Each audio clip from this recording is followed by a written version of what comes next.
Hey, what's up, everybody? My name is Andrew Davis, and I am feeling definitely froggy. I have had a rough few weeks. There is no question about that. I'm not very gonna get into the details of this. Slightly intoxicated. A lot of shit has happened in my life in the last 2 weeks. But enough about that, because this is talking wrestling. I got my good friend Keenan here, and we're gonna talk about Elimination Chamber, maybe some tops now cards. Gonna show some cool stuff that I got going on, and I think yes, we all just want to talk about you and your life right now, dude. We don't care about wrestling on this stupid thing. No, let's just talk about you. Everything's about you.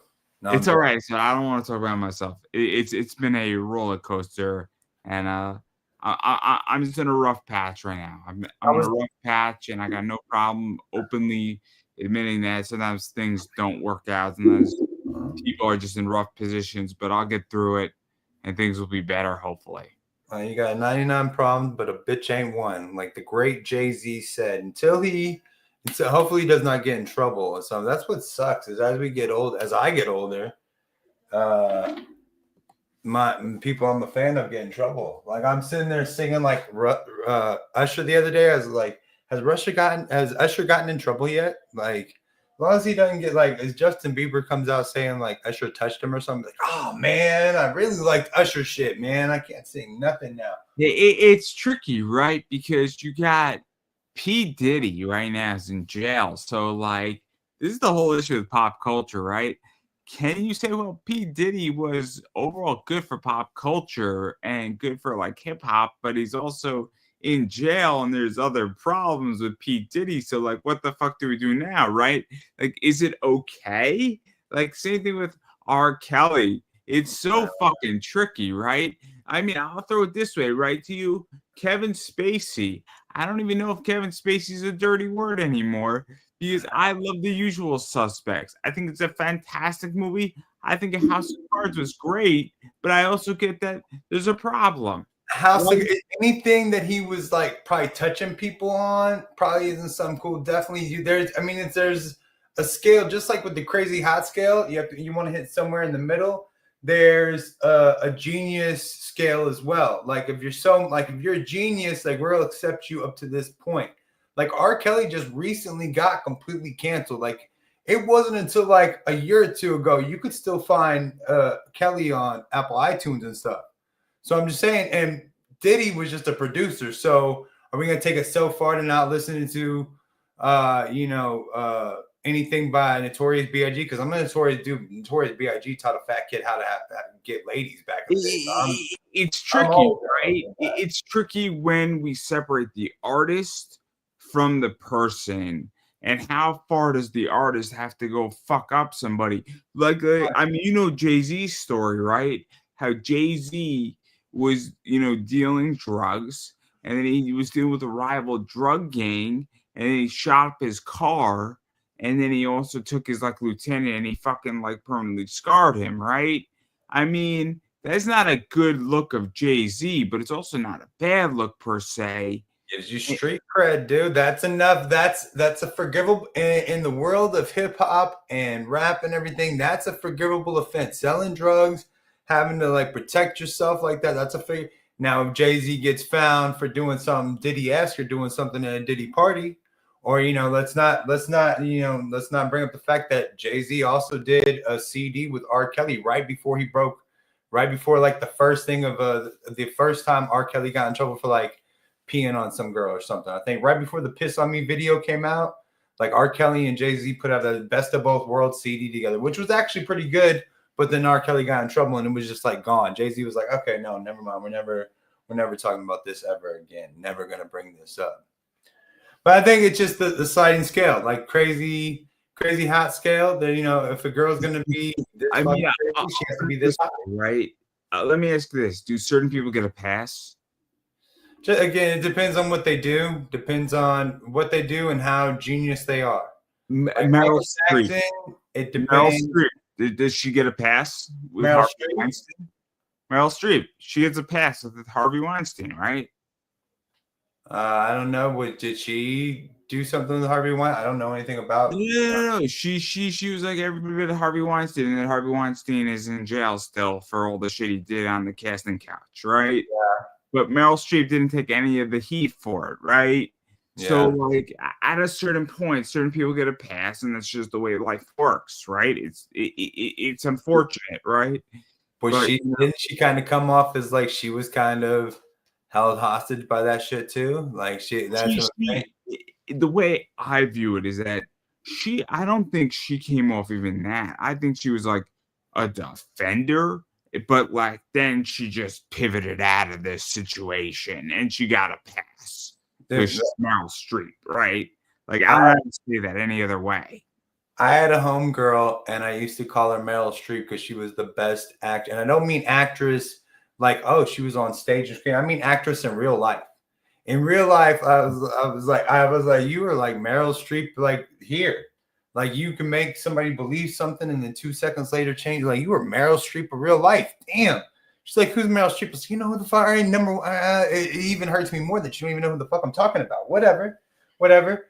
All right. This is to my homie Mecca who's having a bad day. I'm trying to get on his level.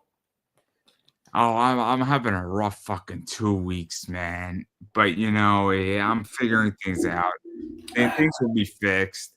Nothing is not fixable in my life right now. I'm right now $2,000 in a problem, but it's fixable, right? That's what I've learned. $2,000 is a very fixable problem. It's just like it's just not working right now, but it will eventually be fixed. So I digress, but you know. Well, given that beautiful segue, first thing I want to talk about tonight is, as you know, we do the John Cena bald spot watch, and I think I think I'm the one person that can comment on a man like, dude, just shave your fucking head, John Cena. But anyways, I digress, as my boy Mecca does sometimes. I do digress many a time. SmackDown. I click on YouTube just to check some clips before I get on here to talk about Elimination Chamber with Mecca tonight. And CM Punk has come out to ring to deliver a little pipe bomb, right? And his pipe bomb is to John Cena. And he literally brings up like the shit John Cena has done, and like, I feel so he's so big, like he needs like almost he needs acreage to like live on. And I'm not talking about his bald spot. It's like, oh shit, John, Drew McIntyre, I love you. I've never. Oh, so Drew McIntyre, right? Yeah. I got a Drew McIntyre story, by the way. So first off, this is a really cool thing. So I pulled this out of a box, right, that I paid $40 for. I think the card's worth more than 40, right? It's a limited, for those who are interested, it's an NXT 21 out of 49 red parallel autograph Drew McIntyre. Pretty cool card, right? Very cool. I don't know. I'm asking you. I mean, it wasn't. It's a pretty cool card. I'm agreeing with you. It's pretty cool. So I think it's a good card, right? Yeah. I like it. The fact that I pulled it out of a box is pretty sweet, right?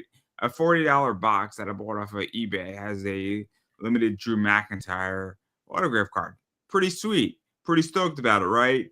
But like my story about Drew McIntyre is that WrestleMania was in New York City, right? Mm-hmm. So I think it was in like I don't think it was in the Garden. I think it was in the Barclays Center.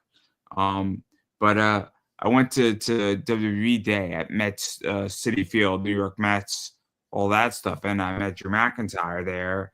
Kurt Hawkins was there, and Mickey James was there. And I said to Drew McIntyre, "Oh man, I wish your career was a lot better, man." He's like, "Me too, me too." Like that's my conversation with Drew McIntyre. I said, "You're so talented. I wish your career was so much better."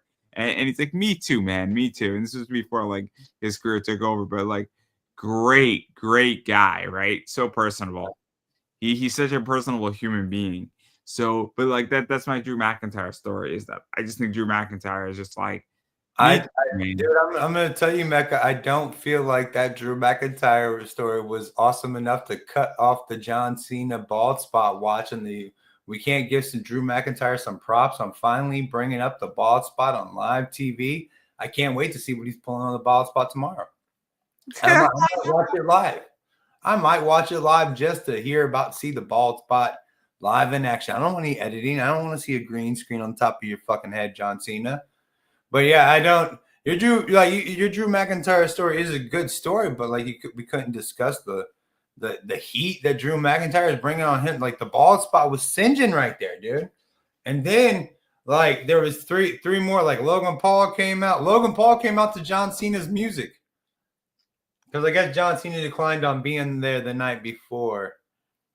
I don't know what did. I mean, John Cena's a big fucking deal, so. Or John Cena's doing what John Cena does. Maybe John Cena needs a little Nikki Bella. I think I'm sure, like, that's what I was surprised to see her the other day. Like, it was like, John Cena doesn't, like, isn't he, like, he doesn't like Nikki Bella. Like, he dropped that bitch. He dropped her like she was hot. I mean, I think he's doing all right. Him in that bald spot, at least. He has someone. I mean, just shave your fucking head, John. Just do it, dude. Who cares? Like, you're gonna be bald. I mean, Steve Austin does it, like, and his was going in the front. He still had hair in the back. He was going in the front. It's whatever. I mean, Triple H has done it. I think it's because he has a bald. His front of his hairline is awesome. He's got to have one going back here too. I have one. If my shit was long, you would see it, but I keep it tight to the fucking head. Like, just get with it, John. I mean, it's just weird that we see it live on television, but we don't see it in any movie ever. Like, it'd be okay if you're gonna own it, see it everywhere you go. I mean, Kevin Smith has that bald spot, and he shows that he's completely okay with it and wears a hat backwards like most of the time because of that. But when it's seen and you see it on TV, he owns his bald spot. He owns it. Mr. John Cena is too proud to own it. Too proud to own it. All right. Who you think's gonna win this Elimination Chamber tomorrow, man? I don't know, man. Like they kind of, I think they fucked it up with the Royal Rumble with Jey Uso and that shit. I think Cena should have won the Royal Rumble. I think they completely threw a curveball because I thought Cena was gonna face Gunther, and I thought we were gonna have that matchup, and I thought we were gonna open up CM Punk for Cody Rhodes. Because that to me makes the most sense, right? Yeah. I don't like so like now I'm looking at this and I'm like, I think they want to give Cena a 17th title run, but like Cena versus Cody Rhodes just seems like such a dumb idea. It seems like such a dumb idea. So what do we do here? Like, are we gonna make Cena be the position where we put him in the Money in the Bank as his last opportunity? Let me give a shout out to my namesake that I stole the name from, Not Sam Wrestling. I hit one of his ideas was that maybe CM Punk loses and somebody else wins the Elimination Chamber, but then one of the favors is that the favor that CM Punk gets from what's his name is he gets put into the thing, or maybe something like that. I don't know, something like that. Maybe. Let me ask this, right? Who's in the Elimination Chamber? I mean, Roman Reigns is not in the Elimination Chamber. Logan Paul. I just saw them tonight. Logan Paul, CM Punk, Seth Rollins, Drew McIntyre, and John Cena, and one more. What was the other one? Is it CM Punk? Yeah, CM Punk. That's what. So like to me, it comes down. Oh, Damian Priest too. Damian Priest is in the yeah, Damian Priest. Like I don't know, man. Like I'm at a stage where I'm like, seeing him win the Elimination Chamber, then we get Cody Rhodes, where it's like John Cena. Like that doesn't seem like a good match. I think it's like a bad fucking match. No, I don't. I don't even. I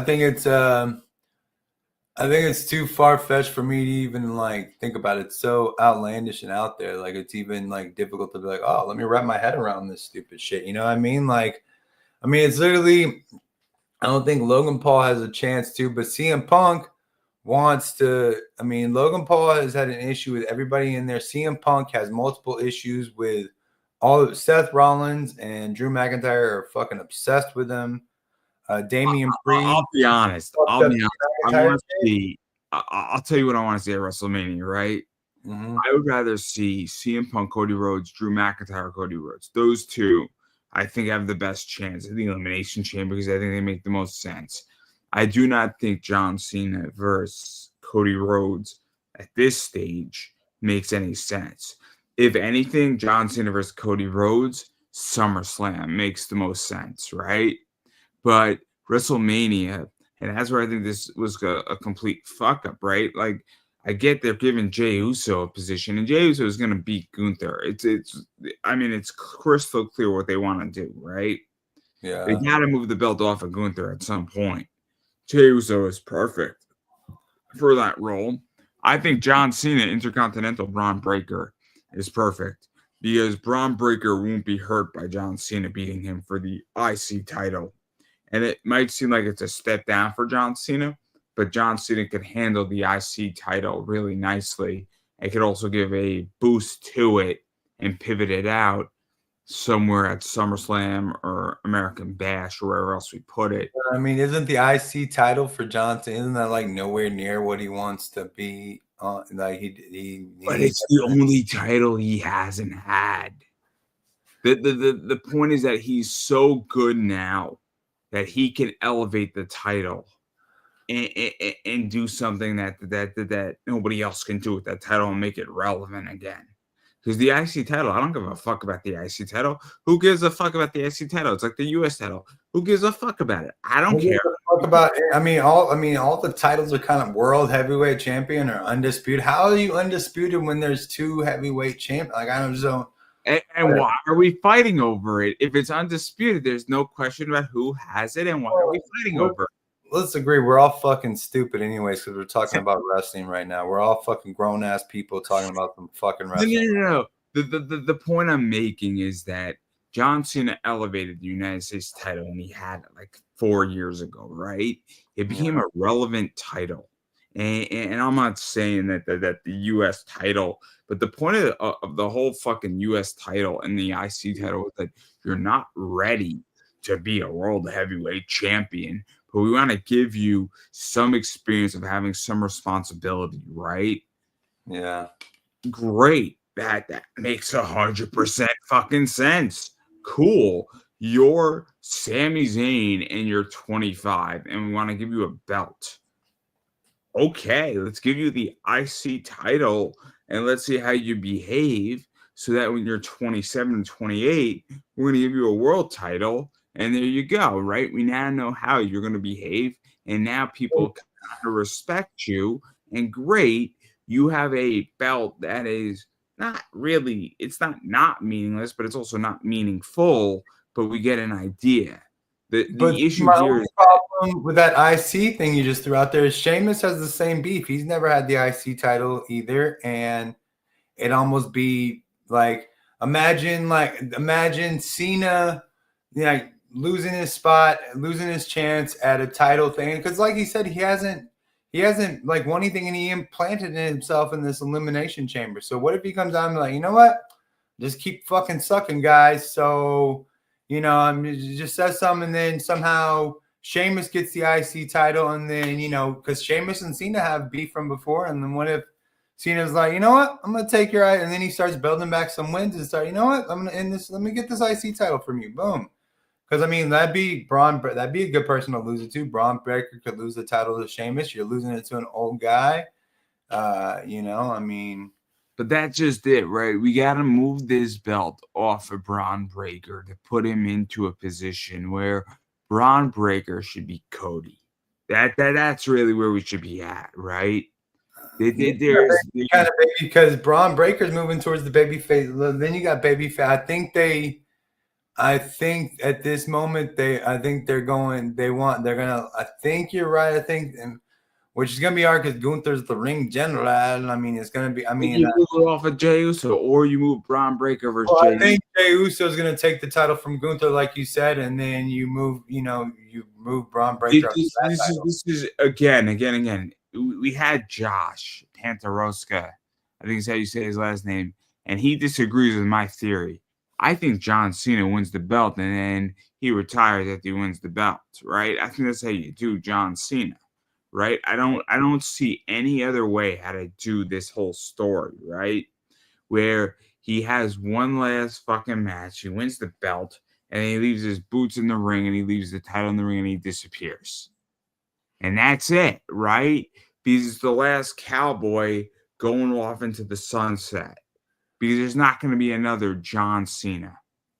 And we got the whole like the rest of the year. Like we're just WrestleMania is like the Indy 500 of the wrestling world. Like it starts at the beginning of the year. So like they're thinking like, okay, we want this is John Cena's WrestleMania, but John Cena's had millions of WrestleMania moments. They got fucking Cody and the Soul Eater Rock gonna show up at Elimination Chamber. So you don't technically need, I think, because you want John's, like he brought it up, like I haven't been winning enough, and you like watching somebody fight from the bottom coming up to the top. So I don't know. I mean, I still think it's stupid speculation, especially on my part. I know nothing of anything probably. And, I mean, that's that. Like every time I was like start to speculate, like I'm like, number one, I'm a grown ass old man. Number two, I'm not smart enough to figure. If I was smart enough, I'd be writing my own fucking wrestling show. Number three, even though I steal Homeboy's name, I have no like. I just try to think of like I listen to all of the fucking Not Sam's theories or any other theories for any wrestling shows. Like what they could do, but wait, they could do that too. Oh, what about they could? Oh my gosh, because that's what wrestling is us discussing it and going back and forth about it. And I just think actually knowing what the fuck is going on is above my pay grade. I don't think I've ever. I don't. Who do you think? I think the worst worker, and I again not a fucking amazing person that knows everything, but I don't think I've ever seen anybody move slower than Nia Jax. Like she literally be like when I see her, it's like Godzilla trying to move in an old school movie and shit, like destroying the. Like damn, can they not? I mean, look. Did you see that like what was it last week or was it Monday Night Raw? She like fucking did her annihilator and it was in slow motion and like it was almost like she sat on Trish Stratus's face. And I'm like, is Nia Jax dating Asuka? I mean, that's the rumor that's been going on. And was Nia Jax trying to get some sexual action from Trish Stratus? Like that's what it looked like. I mean, I hate to be the one who says it, but that's what it. I don't think you do at all. I don't think you have any remorse in your heart about that statement at all, Mecca. No, I mean, I'm not trying to sound like an asshole, but like the thought crosses my mind because Asuka kind of hinted at it, Nia Jax hinted at it, that they're in kind of a relationship. And I'm looking at this and I'm like saying, wait a second, like was Nia Jax trying to get like black and yellow, black and yellow, black and yellow. No, I'm joking. Maybe she's trying to get like I mean, look, if I could get Trish Stratus to do something and I'm a girl to my private parts, I would want that shit too. Like that's all I'm gonna say. Like be a zero with a Z, be a hero with an X. XERO flavored toothpicks. He's digging us into a grave. No, I'm joking. I could really give two shits left, man. I'm sorry, everybody, but maybe this is you're all good, dude. Don't worry about it.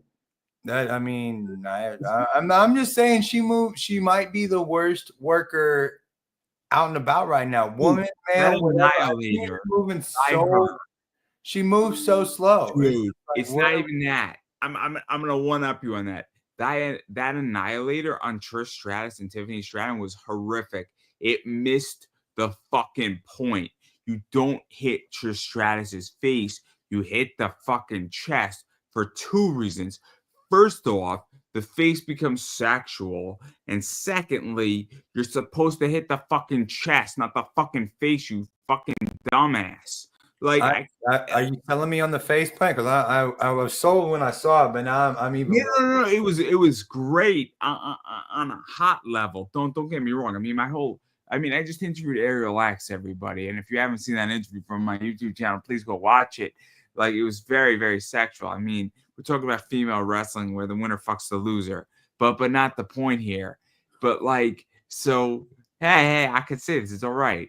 I have to promote it. I have a shirt coming. I'm going to be wearing that shirt all the time, right? Evolve Fights. It's going to be great. Anyhow, the point is that, but in WWE, I don't want my fucking wrestling over sexualized.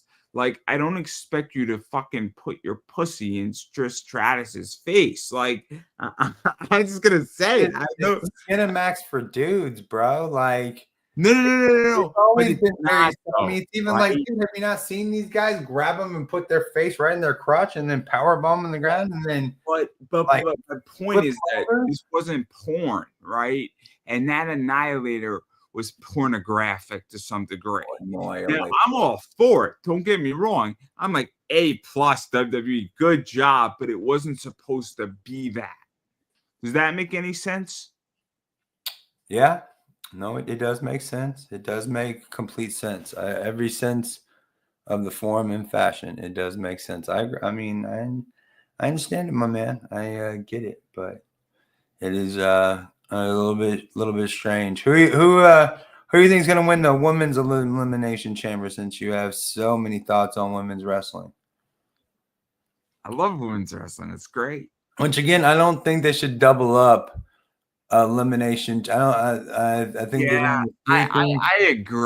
I agree. I think again. I think we're in agreement on the Royal Rumble, right? I don't have a problem with Royal Rumbles because it makes sense because it's the fucking pay-per-view. I don't have a I don't think they should have a double War Games match. No, but I mean, it's just like if you say, I mean, you could do a War Games match, but just like they're always searching for something for women's wrestling to do, like, oh, what are we going to do this month? Well, what if, right now you're doing the men's elimination chamber, come SummerSlam, what if the women's elimination chamber is that pay-per-view? Because then you got something for 4 women to do in an elimination chamber. It's a sight to see during a show. If you're putting on 2 nights now, like, I mean, sometimes, and then maybe that elimination chamber, you still get the chance. I mean, they can still do, like you said, the women's Royal Rumble, the winner gets, you don't need 2 different titles. I mean, I know there's an example, right? Let's say we do Hell in a Cell at SummerSlam, saying you have 2 women who hate the fuck out of each other, right? Mm-hmm. You don't need to do Hell in a Cell with women or men at Hell in a Cell. I mean, fuck it. I think at Hell in a Cell, you should make it and you should build the show around women at Hell in a Cell and make Hell in a Cell. Why don't you do Hell in a Cell WrestleMania with Sami Zayn and Kevin Owens? Because apparently they hate the shit out of each other and they have problems with each other. Exactly. Like, I don't even think they need a Hell in a Cell pay-per-view. The Hell in a Cell should be when people have so much beef. Like you said, Sami Zayn and Kevin Owens, Hell in a Cell at WrestleMania. Get this, right? I'll book WrestleMania for everybody right now. Unsanctioned match with Kevin Owens, Sami Zayn, right? Let's say this match ends in a no contest. And then they Triple H comes out, or Adam Pearce, or Magnus, or Nick Aldis, whatever you want to call him, right? And then they say, well, we need a winner between the 2 of you. And they put Hell in a Cell between Kevin Owens and Sami Zayn at WrestleMania night 1. And there you go. That's your main event for night 1. Yep. I mean, that makes sense because now we have fucking something. And now they have a main event that actually means something that's meaningful to both those guys, is meaningful to wrestling because they've been doing this shit for the last 20 years, give or take. And great. We just made wrestling history and we honored both their careers, their legacy, the fact that they've been beating the shit out of each other for years doing this shit, and they finally get to main event WrestleMania between each other and do something cool, and we get a meaningful match where there must be a fucking winner. But then you get the asterisk main event the first night of WrestleMania. That will be the asterisk that's always said. Sami Zayn and Kevin Owens got to main event WrestleMania together the first night. I don't really care. I don't care. But the wrestling observers and the fucking all that stupid shit, they care. It's so fucking stupid, though. Who gives a shit? I don't give a fuck. If you tell me, I'm the last person that gives a fuck. I'm just as a fan of the Cult of Cornette and shit. He's lucky I'm not stealing his fucking name on my podcast titles.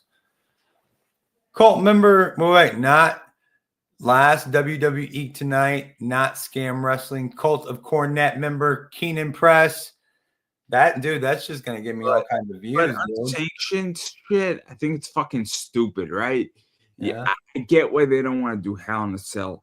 I think that match should end in a no contest, and then they should do Hell in a Cell WrestleMania because they've done it before, and it makes sense between Kevin Owens and Sami Zayn.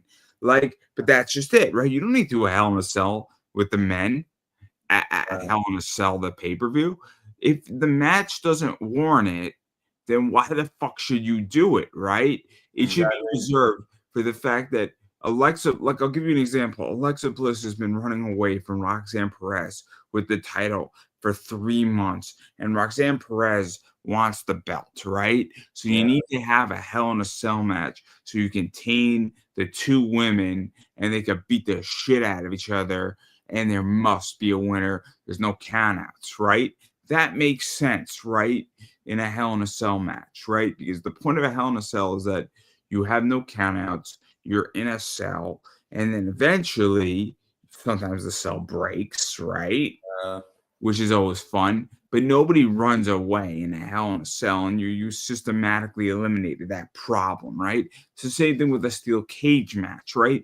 You really can't run away in a steel cage match. Roxanne Perez could jump off the top of the Hell in the Cell and sit on Alexa Bliss's face from there. Like that much of annihilator. Like that'd be a strong annihilation. You already have a picture of this? Like something, did you AI generate the image? These are cool. So these are the parallels that I pulled. Oh, nice. So obviously I have double Roxanne Perez's, which are cool. So I have 2 double golds on those. So I'm selling one of those. So it's not listed yet. It'll be listed tomorrow. I think I'm going to be asking 60 for the 29 out of 50. I am keeping the Alexa Bliss, which is a gold, for my personal collection because I'm a card collector, for those who are not aware. So, but it could be fun. I mean, Alexa Bliss is in the Elimination Chamber, right? I believe so. I'm not for sure about all the women that are in the Elimination Chamber. I think who's in it is Liv Morgan's in it, right? I think Alexa Bliss is in it. I think Liv Morgan, the EST and Naomi. Is it Naomi? She might be in it. She might, because they're double tagged because they've said like it's not every man for themselves until it's just me and her left. They've said that like we will, once we become the only 2 people in it, then we'll fight each other. But until then, we're tag teaming up. And I think it's Naomi. Because Jade Cargill's the one that got hurt. The EST and Naomi stepped in because I guess Liv Morgan and Michelle Rodriguez supposedly took out Jade Cargill. Like that's Raquel. I think it's Raquel Rodriguez won the belts. Oh yeah, and they did win. They won the tag team championship. I was thinking about buying those cards, but I couldn't do them, man. Like a lot of it's just money's tight right now. You got to pick and choose your battles. Right. I bought an expensive card today, but it's whatever. But it's already listed on eBay. There you go. You bought it. You're gonna sell it. Oh yeah. I mean, it's Jaden Daniels from the Washington Commanders. It's a patch worn card. Nice. Yeah, I'm asking $700 for it. Jesus Christ, man. I mean, it's a $300 card. It's not like I'm making much on it. I'm not. I don't know. I'm just saying. I was just saying, Jesus Christ. That's it for a card. I was just commenting on. Dude, this is a good card. I know less about cards than I know about the birds and the bees. So I mean, shit. I'm not trying to give you grief. I'm just saying, like, God damn, $700. Nice. It's a lot of money, man. Like this is an expensive fucking space to be in. Like this is the fucking problem. I mean, I've sold cards for like $480. Like, and the people who buy that shit, it's like it's funny, right? And I have no problem saying this, and I'm gonna sound like an asshole when I say it, but I know the people who buy this. Sometimes they're really wealthy people, and sometimes these people save up all their money and they give so much, and this is like their fucking enjoyment for like 3 months, and they want to cherish those cards. And what kills me is that those cards take about 120 to 150 days, and those people get really nervous because when you're spending $500 and you're saving up $50, $60, $70, or you're gonna finance it, I understand their pain. And I'm like, you gotta trust me, man. I'm not fucking you over. And I speak to these people on eBay, right? Yeah. And my phone number, I say, look, dude, if you need to call me, I'm not the guy who's fucking you over. I could send you an order number and you're gonna get your card because I also have one coming to me. Right. Because first and foremost, I would not be in this business if I didn't love it, right? And if I didn't want shit Right. for myself, right? Not everything that I buy is gonna be for just me, right? Like sometimes I just buy one card and then I flip it, but Right. like a bunch of cards I buy one card. But also I have clients who have millions and millions of dollars, and I'm like, can I just work for you, bro? Like, Let me just work with you. Let me just hang out. yeah, work for you, not even work with you. Can I just work for you? Like, You say tomatoes, I say tomatoes. I mean, so like I work with this guy. I definitely work for him. I'm gonna tell everybody I work with him. Sheesh. but the point is that but like somebody who's buying this card, this Jaden Daniels, it's one of two types. It's either somebody's going to save up for 6 months to get the card and they're going to love the card because they need to have it, or it's somebody who is worth a lot of money and really wants the card. But it's weird because I've had both clients, but like a lot of these Pete Alonsos with the New York Mets, it's one of those things where like people are like, this doesn't happen every year, so I need to have this, right? And so they would finance it, but then when it doesn't come and they want the card and they have to wait, but when they get those cards, they're gonna be so thrilled and they're gonna be so appreciative, and they're gonna leave like these are the people who leave me the best feedback on eBay, right? They leave me say, this guy packed it perfectly. It was so protected. He threw me an extra card. I would buy from this person. I waited 150 days. I would have waited 200 days. Like, they're the people who give you like the most positive feedback in the world, right? Give you the good feedback. That is cool, man. That's cool. But it's that. But like I feel my client's pain on this. And right now I'm in a very complicated situation. But my clients know that like all this merchandise is paid for, so it's not an issue of money. It's just that when you're cutting up a base into a card, it just takes time. And there's nothing that I can do about it where it's like you gotta cut it up, you gotta make sure it's perfect. But like also a lot of this shit's really cool because dirt's in the base. Like and also the base is authenticated with MLB. So you could look up the base number and it has a serial number. So like there's a lot of really cool shit around this. So like I don't know how to explain it to people, but it's super cool.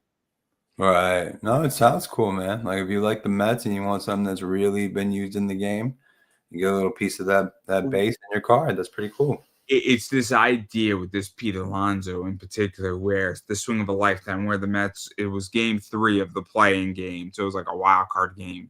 And the Mets were down. And that's what it comes down to, is that it's this whole thing where it's just like he had a 3-run home run that got the Mets to face the Phillies.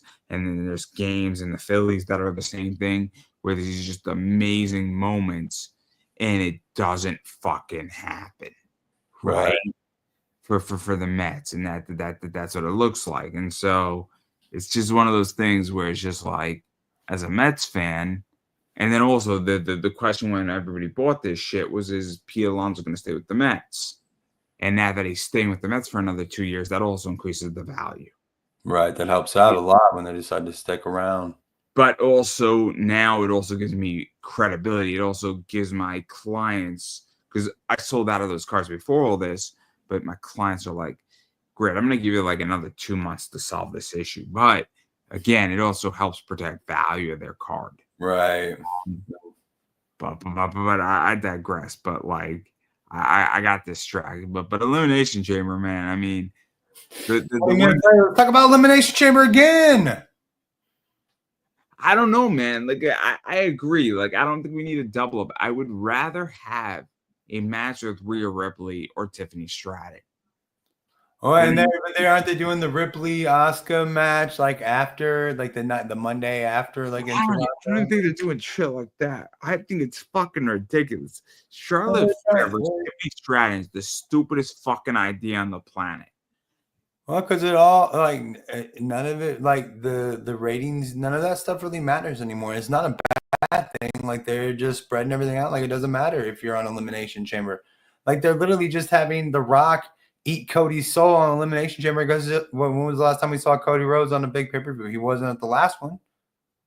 So they definitely need him to get on this one. He was at Royal Rumble. He faced Kevin Owens in the ladder match. That was great. Oh yeah, we wasn't. Yeah, but that was a great match. Are you? No, it was a good match. I just completely forgot. But I'm saying they got to have. I mean, they're going to be in Toronto. They need. No. You brought up a great point. The fact that you didn't acknowledge it, and I'm not trying to embarrass you, but I want to get this crystal clear. That says a lot, though, right? That great. We had an amazing Cody Rhodes, Kevin Owens. We put him through a ladder, and it looked like Kevin Owens was dead. I mean, I hate to say it. Like, I got to put it politely when I say it this way, but Kevin Owens fucking and Cody Rhodes tore the fucking house down in that ladder match. They did. It was a good thing. I'm just in the last shot of Cody Rhodes just staring down at Kevin Owens. It gave a different view of Cody Rhodes. Like, you know, now I'm badass. Kind of maybe stepping on like the anti-hero, you know, heel kind of line, but not really. So, you know, now, you know, The Rock coming out with the soul eating shit and everything. I don't know. My point, and I think you brought up a really great point about this, is that you completely, with everything that's going on, that Royal Rumble match should be the focal point of Cody Rhodes saying, I am willing to put and incapacitate and end somebody's career, right?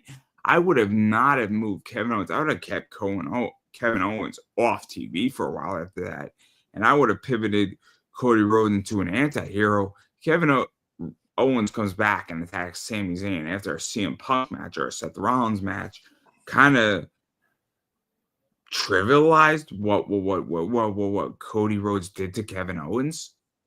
Well, I don't think. I think Cody was literally just showing him like, "Hey, you're gonna try to end my career. I can get down and dirty with you, Kevin Owens." I feel like maybe they were trying to show that Kevin Owens can. You know, I'm gonna. I'll break the rules, but I won't break them. You have to pivot Kevin Owens to the idea that Kevin Owens can't die, right? This is what I think WWE has failed. Until the contract runs out and he gets moved to AEW, he won't be dead till then. But I don't think WWE is not gonna not renew Kevin Owens' contract. Kevin Owens is too big of an asset to WWE right now, and I'll tell you why. Because Kevin Owens carried Ring of Honor, he's carried a bunch of indie companies, and Kevin Owens legitimately is such a fucking pillar. That guy can carry anything. Yeah, but what if Kevin Owens would like you just said, he likes indies, he likes that kind of stuff, kind of like John Moxley. What if he just says like, hey, I need a little bit of freedom. Let me maybe like Cody Rhodes, let me leave and come back, just like Drew McIntyre. Let me leave and come back and see what it is. Though it's like AJ Styles, though. I don't think he wants to go onto the indies again. I don't think he wants to fucking hustle. He's done it already. He's fucking carried. He built Scum in Ring of Honor, which was a lot of fun to watch. And then he goes to Matt Hardy. He's like, I'm going to go with Defeat Scum because I built Scum. It was great. I'm the guy you should hire in this match because I know them better than anybody else. The whole thing. Have you ever seen Kevin Owens go to Adam Cole? I'm a piece of shit and you're a piece of shit. And I'm going to make all these people suck your dick. Not the young bucks, because they're good Christian boys, but everybody else are going to line up and make them suck your dick. It's like one of the I can see that going happening. But that's Kevin Owens. But I don't think he wants to leave WWE because he knows that he's now cemented his legacy. He wants to be on good terms with them. He's going to be in the WWE Hall of Fame. He's going to have a career after WWE as wrestling in stage matches or being at WrestleCon, and the guy is going to make more money as a WWE celebrity or a wrestling celebrity than anywhere else. So he's not leaving that company, and they're not going to let him go anytime soon. We'll see. Only time will tell. We'll see. We'll see. But, What like, else is happening in Elimination Chamber tomorrow? I don't get why they're having an unsanctioned match. Because they need to put it's Canada. So you want the Trish Stratus is in a fucking tag team match with that. That's really stretching it. Like, come on, Jesus Christ on a cracker. Let's just let it go. Like, I understand we're in Canada. You're not a fan of this Tiffy time shit? No, I'm not. It's Tiffy time. I mean, I'm not a fan of. I don't know. I mean, like, no. I'm not a fan like of the quick heel turn that like really just because she won Money in the Bank. Like, I'm not. I feel like they didn't put anything into it. Now, or not a heel turn, a turn like they turned into a heel with Nia, and then like, okay, now she's all good because she won from Nia. And now, Trish Stratus and her tag team match Elimination Chamber. I think, again, I just think they don't have jack shit for Elimination Chamber, right? I think they're stacking Mania, and I think they're just trying to fill up a fucking pay-per-view, and they have no idea what the fuck to do with this shit. And again, if I was running it, I would do this a little bit different, right? Yeah. I would do some tag team shit. I would have a good time with this shit. I would throw an X Division title onto that because they have a relationship with Impact now. Yeah, they have a relationship with damn near everybody, man. I mean, the Hardys are coming back to WWE in case you didn't know. Yeah, that. No, I heard that. I think they're gonna show up at NXT next. They're gonna show up at NXT. I think they already did. Oh, they did? Did I miss it? Oh, damn. How did I miss it? But then Cora Jade attacked Masha Slamovich. So Masha's been on my show, right? And Cora Jade is NXT, and she attacked Masha Slamovich. And Masha is the women's, title holder in Impact. So let's not like pretend here that if Cora Jade shows up at Impact, Cora Jade is WWE NXT, right? She's dating Bron Breakker. Clearly, WWE has a very good relationship with Impact, and there's going to be crossovers. JBL is involved with Impact. There's going to be some good shit going on, and then WWE is going to poach the shit out of fucking Impact, and they're going to take their best talent, and the WWE ID shit is great. Good for WWE. They know what the fuck they're doing. More power to you, Paul Levesque. Triple H. Wait, just wait. Wait till TKO becomes private again. Just fucking wait. It's coming. If you don't think it's not coming, everybody, it's fucking coming. Ruh-roh. Scooby Snacks. I don't know. I could see it. I mean, you got the final boss telling what was it? Manuel or Avery? For those who don't know what the fuck's going on, this is actually really, really relevant, right? Mm-hmm. So Silver Lake is taking Endeavor private sometime in the next 3 to 4 months. There's actually a big legal issue going on with the price of what those shares are going to be worth. Mm-hmm. Because Endeavor owns over 50%, 51% of TKO. So Endeavor probably owns about 56% of TKO, which is wild if you think about it. Another company owns a publicly traded company, which means Endeavor, if they own 56 or 60%, and TKO is worth $22 billion, I mean, that's a lot of fucking money, right? So what is Endeavor actually worth as a company?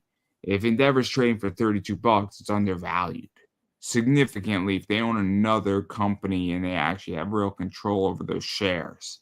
So, Endeavor should be bought. I have a bunch of shares of Endeavor. They should really be bought for like 56 a share, which, right. I mean, that's part of the lawsuit that's going on right now. But the point is that Silver Lake, which also takes Endeavor private, that is twofold. Is that UFC has a lot of debt from Silver Lake. So that debt will be instantly wiped out. if Silver Lake then owns Endeavor. And then on top of that, why wouldn't you want to take this shit private again in 2 to 3 years? And you have more control over privacy. And you don't have to abide by the SEC. And you have an infinite amount of money. So, but Right. that, I don't think they're going to kick out Triple H anytime soon on that. What I do think they will do is that I think a lot of shit's going to happen. Right? But like these are real positions to actually have conversations about. Right. Because that definitely affects, but it's also the idea that TKO, WWE and UFC are never going to merge, right? That's just you're never going to see. Yeah, it's like professional bull riding is under TKO right now. You're not going to see a fucking bull in the middle of a WWE ring. What you might see is a UFC man tour. It's happened before, dude. No. You might see a UFC star in the audience, and they might acknowledge the UFC star at a WWE event, but they're not going to put him in the ring. I want to see Roman Reigns at a UFC event saying, "Acknowledge me, acknowledge me." It's happened. Undertaker was at a UFC event with Brock Lesnar.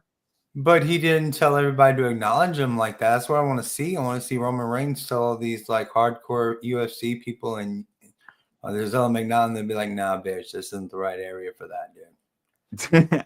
This isn't going well, Roman Reigns." Have you seen the Undertaker situation with Brock Lesnar that actually led to the match?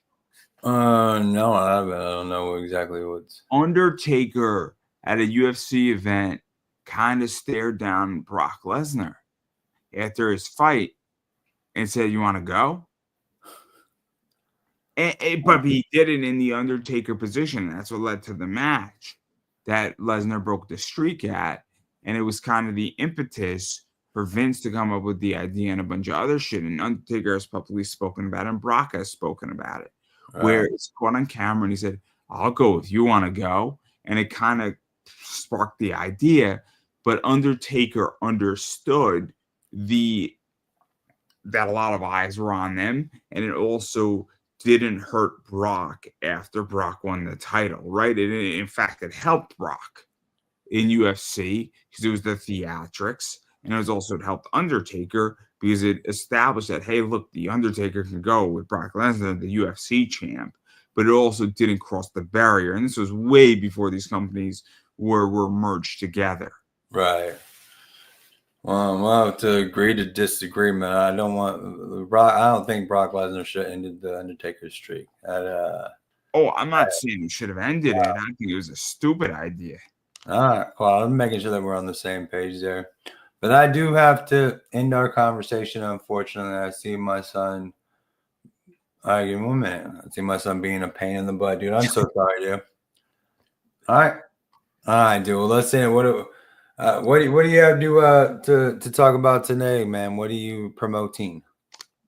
Well, obviously, I promote all my good stuff. Obviously, Pop Anime Comics on X/Twitter, Pop Anime Comics on Instagram, Pop Anime Comics on the Facebook, Pop Anime Comics on YouTube, Pop Anime Comics on TikTok.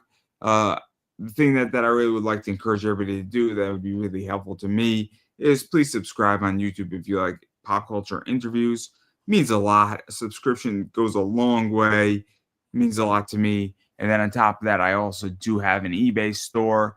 And this is my eBay store. Look for comics and collectibles. Come shop with us on eBay at Pop Anime Comics Collectibles. So if you're in the market for cards, comics, Pop Funkos, all that stuff, goes a long way. I will be probably listing something like this up, which is a Roxanne Perez limited gold parallel in the next few days up there. I got a lot of other cool stuff going on. I also have the base card of that coming also, which is up there right now. So looking for cards, I got you covered. But yeah, so that's kind of everything that I got going on. And the other thing that I would like to encourage everybody to do is on YouTube, I just did get to interview Ariel X. It is on my top 20 list of a bucket list interview. And we had such a productive conversation about a lot of stuff. Some of it was obviously sexual. Some of it was business oriented. And I believe that everybody can get something out of that interview. And it was a really, really entertaining interview for me. And I think a lot of stuff was really cool. And I get that she's a porn star, but it was not a pornographic interview. And I want to make that crystal clear, where there's elements of that in there, but there's a lot of really interesting things that we spoke about that I think are really fascinating. So I do encourage people to check that interview out because it was really, really, really good. Your face lit up when you said it did get a little sexual. Your face lit up a little bit, man. There was not trying to make it that way. Not trying to make it that way. Pregnant there for a moment, dude. You had a certain glow about you. All right, don't be a zero with a Z, be a hero with an X, like Ariel X, his homegirl. You go check out his interview. XERO flavored toothpicks. This is one with energy. Put We Are All About His product in the coupon code. And support the channel, guys. Like, share, subscribe. Love us all. We appreciate you joining us tonight. Watching Elimination Chamber tomorrow. I'm probably not going to watch it live. I'm probably going to let it all get through its thing. Get all its thing. But on my end, whatever happened to peace, peace, cut it out. Your turn. That is a wrap, everybody.